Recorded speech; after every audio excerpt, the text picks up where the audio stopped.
계속 우리를 보시고 산에 올라가 앉으시니 제자들이 나오는지라 입을 열어 가르쳐 이르시되 심령이 가난한 자만이 천국이 그들의 것이니 통하는 자는 그들만이 유업을 받을 것이니. 네. 여러분 인사하시죠. 축복합니다. 서로 인사하시죠. 축복합니다. 축복합니다. 축복합니다. 축복합니다. 축복합니다. 지난주에 심령이 가난한 자를 살폈죠. 갈급한 사람, 부족한 사람, 자기 힘으로 안 되는 사람, 마음의 가난이라 가난을 하나님 그냥 주시는 것이 아니라 천국을 주신다. 그래서 하나님의 다스림도 천국이고요. 부족함이 없는 상태도 천국이고, 또 우리가 나중에 가야 될 곳도 천국이고요. 하나님 우리의 마음을 부족함, 가난함 상태로 주시는 것이 아니라 풍성함으로 채워주시는 하나님이신 줄 믿습니다. 네. 오늘은 애통하는 자에 대해 말씀을 드리겠습니다. 애통하는 자가 복에 있다. 그러니까 우는 자가 복에 있다고 되어 있는 거죠. 성경에는요. 다른 생각으로 말씀드리면 기도하는 자가 복이 있다. 이렇게 생각할 수가 있고요. 애통하는 자가 복이 있는 것은 애통이 애통으로 끝나는 것이 아니라 위로를 받기 때문에 그렇습니다. 가난함이 가난함을 끝나는 것이 아니라 천국으로 임하는 것이거든요. 비슷하죠. 눈물로 씨를 뿌리러 나간 자는 기도로 담을 거두리다. 애통하는 자가 애통으로 끝나지 않고 위로로 마친다는 것입니다. 이 말씀은 이제 무리 중에서도 제자들에게 이렇게 하신 말씀입니다. 그래서 많은 사람들이 울지 않아도 제자들이 우는 사람이 되는 것이고, 많은 사람들이 기도하지 않아도 제자들은 기도하는 사람인 것이죠. 소돔과 고모라 성에 기도하는 소수가 있었던 것처럼 우리는 우는 것을 복으로 여길 수 있는 분들에게 되기를 축복합니다. 그리고 그 울음이 울음으로 끝나는 것이 아니라 위로로 임한다고 약속했으니 우리 주님께서 그 약속을 이루어 주실 줄로 믿습니다. 베드로를 생각해 봤습니다. 베드로에게서 우는 일은 어떻게 될까요? 일단 처음에 예수님께서 제자들을 부르실 때 앞장 4장 19절을 말씀해서 내가 너희를 사람 많은 어부가 되게 하리라. 베드로는 고기 잡는 사람이었죠. 고기 잡는 사람은 고기 많은 곳으로 가야 됩니다. 그리고 비싼 고기 잡아야 됩니다. 그런데 사람을 담글 때는 꼭 사람이 많아야만 되는 것이 아니라 비싼 고기와 같이 그렇게 사람을 구분할 수 없죠. 그렇기 때문에 한 영혼을 위해서 울게 되는 일이 베드로에게 생긴 것이죠. 저희는 많은 고기, 비싼 고기가 아니라 한 사람에 대해서 눈물의 대상과 방향이 달라지게 되는 것이죠. 나중에 베드로가 설교하죠. 고기 잡는 걸 알아요. 그러나 설교를 안 해봤습니다. 나중에 베드로는 예루살렘 교회 지도자가 됩니다. 대선장을 해봤습니다. 그러나 영혼들을 돌보는 목회사역은 안 해봤죠. 그러니 당연히 울 수밖에 없는 것이죠. 어떻게 해야 될지 몰라요. 해야 하는데 할 줄 몰라서 애통하는 것이죠. 공감이 많이 된다. 저도 어떻게 할지 모릅니다. 사실 저도 무엇을 말씀드려야 되고 어떻게 해야 되고 저도 잘 모릅니다. 그래서 애통하게 되는데, 기도하게 되는데 하나님께서는 지금까지 위로를 해주셨으므로 앞으로도 여러분의 삶 가운데도 애통이 위로가 될 줄로 믿습니다. 아멘. 베드로의 삶을 좀 봤습니다. 사도행전 9장에 보시면 베드로가 시체 앞에서 기도를 하는 내용이 나와요. 요바에 사는 다비다라는 여자가 죽었는데 사람들이 베드로를 신방하다가 해가지고 신방을 갑니다. 그 다비다의 주변 사람들이 시체를 잘 씻어서 다락방에 올려놨고 베드로를 불렀다 이렇게 되어 있습니다. 시체 주변으로 사람들이 무릎을 꿇고 기도하니 베드로도 같이 기도합니다. 그래서 기도했더니 다비다야 일어나라 했더니 일어나 앉았다. 그래서 주변 사람들이 믿게 되었다 이렇게 간증이 되어 있는데, 신방을 가는 것도 이건 쉬운 일이 아니겠죠. 사람 신방을 왔다 갈 때 안 갈 수가 없는 거고요. 시체 앞에서 기도를 한다. 만약에 그때 일어나지 못했다면 베드로는 돌아와서 계속 기도했을 겁니다. 하나님 응답해 주세요. 살려주세요.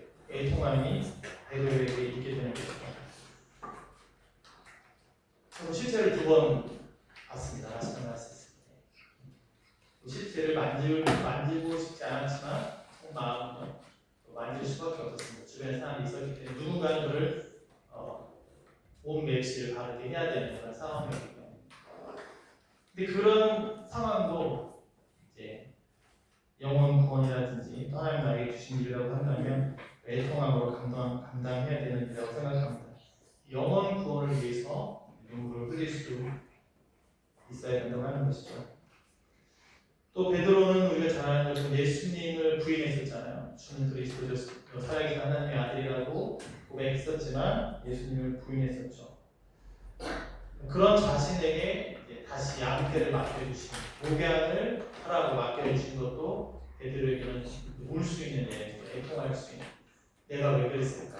내가 그 상황에서 왜 예수님을 부인했을까? 저는 군대에 있을 때 믿음을 지키지 못했던 어떤 한 그런 사건들 지금도 애통하고 있고요. 그런 저에게 이렇게 불러주신 목양의 기회를 주신 하나님 앞에 애통한 마음을 가지고 있습니다. 베드로가 감사해요. 처음에는 회개했는 것, 자기 너무 연약하다 하는 눈물이었다면 두 번째 하나님 예수님을 다시 나타나셔서 양떼를 맡겨주실 때는 감사의 눈물을 흘렸을 것이다 이렇게 생각해보게 됩니다. 또 마태복음 9장 35절에서 예수님께서 도시와 마을들을 다니면서 가르치고 전파하고 치료하는 일을 하셨죠. 그때 예수님께서 이런 말씀하셨습니다.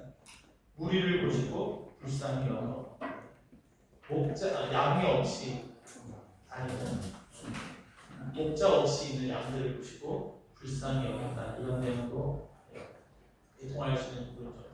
사람들에게 있어서는 목자가 없는 거, 그들이 기진하여 낙심해 있는데 위로할 자가 없는 거, 예수님께서 애통해 하셨고, 그래서 추수할 곡식이 많은데 일꾼이 적다. 그러나 일꾼을 보내달라. 애통이 기도가 되는 일꾼을 보내달라. 그런 마음 기도도 좀 합니다. 좀 리더, 양육할 수 있는, 가르칠 수 있는. 학생은 있는데 선생님이 부족한 상황이잖아요. 그래서 교사가 부족한 상황. 이것도 예수님의 애통함이었다라고 하는 것이죠. 또 예수님께서 누가복음 23장 28절 말씀에 이렇게 말씀합니다. 나를 위해 졸지 말고 너희와 너희 자녀를 위해서 울라. 우리가 다시 그 울음, 애통할 수 있는 마음이 회복되면 좋겠습니다. 어떤 상황이나 누구 생각할 때 마음이 답답한 거죠. 기도도 되지 않고. 그러나 너희와 너희 자녀를 위해 울라. 이런 말씀 앞에서 민족과 나라도 중요하지만 내 가족을 위해서 우는 게 참 필요하다고 하는 것이죠. 여기에 우리가 있지만 사실 멀죠. 너무 멀어요. 한국에 스페인 올 때는 스페인 가는 거 좋아했는데 와보니까 너무 멀더라고요. 4시간, 5시간 돌아갈 수 있어요. 근데 지금 돌아가고 싶지만 돌아갈 수 있는 상황이 안 되고 또 돌아간다 한들 내가 그 문제를 해결할 수 없어요. 가족에 관한 이야기입니다. 너의 자녀와를 위해서 울라. 그러니까 어떻게 하게 됩니까? 애통해야 되는 거예요. 여기서 기도하고 또 여기에서 잘 지내는 것이 그나마 내가 애통할 거리를 들이지 않는 거예요. 여기서 편안하게 잘 있는 것이 능력이들 가가지고 문제를 다 해결하고 그거요? 이렇게 할 수 없고 그러므로 애통하게 되는 거죠. 이런 마음이 가족이라도 정말 힘든 일인 것 같아요. 그냥 정말 그러나 그 다시 눈물이 회복될 수 있는 그런 저희들에게 축복합니다. 아멘. 예수님께서도 히브리서 5장 7절 말씀에 눈물로 기도하신 내용이 있습니다. 그는 육체에 계실 때에 자기를 죽음에서 능히 구원하신 이에게 심한 통곡과 눈물로 간구와 소원을 올렸고 그의 경건하심으로 말미암아 들으심을 얻었느니라. 그러니까 예수님께서 하나님의 뜻이 무엇인지를 눈물로 기도하신 거예요. 십자가를 지는 것이 하나님의 뜻입니다. 내가 어떻게 해야 되는가. 이것을 통곡과 눈물로 기도할 때 들은 거예요. 하나님의 뜻이 무엇인지를 알게 된 거예요. 그러므로 눈물의 기도, 애통해 할 때 하나님께서 말씀하시죠. 무엇이 하나님의 뜻인지. 그래서 예수님께서 지신 십자가는 눈물의 기도 이후에 지신 십자가. 눈물의 기도를 통해서 하나님의 뜻이 무엇인지를 알고 듣고 순종하고 지신 십자가라고 하는 것입니다. 그래서 그 애통으로 말미암아 온 위로는 하나님의 응답, 하나님의 해석, 하나님의 뜻을 알게 되는 것이죠. 그래서 애통하는 사람이란 기도하는 사람이고 또 그 기도하는 사람은 얼마나 간절할까 이런 생각거리 이렇게 우는 자에게 주님은 위로를 주신다고 합니다. 위로는 응답될 수도 있겠네요. 아까 죽어있는 사람이 살아나는 거, 믿지 않는 사람을 애통해 할 때 믿는 사람, 믿게 되는 거, 응답도 위로가 되겠고요. 또 하나님의 뜻이 무엇인지 몰라서 애통해 할 때, 답답하고 이것을 안 하면 좋겠는데 하나님의 뜻이 무엇일까 애통해 할 때 하나님의 뜻을 아는 것, 그것도 위로가 됩니다. 또한 해석도 위로가 됩니다. 왜 그런 일이 벌어지게 되었는지 그를 내가 하나님의 뜻을 알게 된 것도 위로가 되는 것이고 또 가족을 위해서 눈물을 흘리지 못했는데 기도하지 못했는데 다시 가족을 위해서 기도할 수 있는 마음이 생기는 것 그것도 위로라고 하는 것입니다. 그것도 위로의 모습으로 본다고 하는 것입니다. 이런 생각을 좀 해봤습니다. 오늘날의 세상은 웃고 넘기는 것, 재밌어 하는 것 그럴 상황이 아닌 이유가 너무나 많죠. 안타까운 상황인데 애통함이 없는 것 같아요. 그래서 애통하는 자는 복이 있는 것은 기도하는 자인데 기도가 줄어드는 것은 애통함이 줄어드는 것이 아닙니다. 그러니까 이 사회라고 하는 모습이 너무 싸우고 다투고 전쟁이 벌어지고 어떻게 할 수 없죠. 우리가 연약하죠. 그러니까 애통하게 되는 거죠. 주님 이 상황을 주님께서 바꿔주십시오. 애통함이 없으니까 기도가 없게 되는 것은 아닙니까? 줄어드는 것은 아닙니까? 그 애통하고 할 때 하나님의 위로 응답과 어떤 뜻이 발견될 수 있고 또 내 마음이 변화될 수 있는데 그런 기도로 나아가는 것이지 우리가 믿는 것이 아닌가 합니다. 간절함도 애통하고 나오게 되겠죠. 이것을 어떻게 하면 해결할 수 있겠습니까? 제 힘으로 할 수 없는 상황입니다. 그 간절함의 애통함으로 될 때 하나님은 그 울게만 주시는 것이 아니라 위로, 응답으로, 변화로 하나님께 응답하여 주시는 분이다라고 하는 것입니다. 계시록 말씀에 이런 말씀이 있죠. 눈물을 닦아주신다. 이런 말씀이 있습니다. 계시록 7장 17절 말씀에 이는 보좌 가운데 계신 어린 양이 그들의 목자가 되사 생명서샘으로 인도하시고 하나님께서 그들의 눈에서 모든 눈물을 씻어주실 것입니다. 이 땅에서는 수고해야 될 것 같아요. 이 땅에서는 수고하고 이 땅에서는 애통해하고 나중에 천국에서는 위로를 받는 것이 우리 신앙생활 제자의 모습이다 이렇게 말씀을 드립니다. 아까 그 위로 안에 기도의 응답, 마음의 변화, 가족의 구원, 가족의 영원 구원, 어떤 내가 애통해야 될 상황이 사라지는 것이 물론이죠. 그래도 그것이 지나면 또 애통할 상황이 생기는 거죠. 우리의 삶에 수고와 슬픔 뿌리도 하고 오세가 10편 90편 얘기하잖아요. 시간이 지나면 지날수록 그 애통함이 줄어드는 것이 아니라 하나님의 뜻을 다 알기 때문에 이 세상을 향한 구일의 마음이 생기면서 올 수밖에 없는 것이죠. 우리가 교회를 향한 애통함도 그렇습니다. 사실 이런 생각도 했어요. 이런 생각입니다. 예루살렘 교회도 불타 없어지지 않았나요? 교회도 없어질 수가 있지. 하지만 양떼는 남지 않는가.